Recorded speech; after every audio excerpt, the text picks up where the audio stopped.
மாற்றோர் சதி செய்து மதிப்பை கெடுக்கலாம்.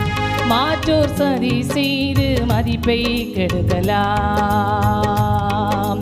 அவருக்காகவே அனைத்தும் இழந்தாலும் அதை மகிமை என்றெண்ணிடுவே.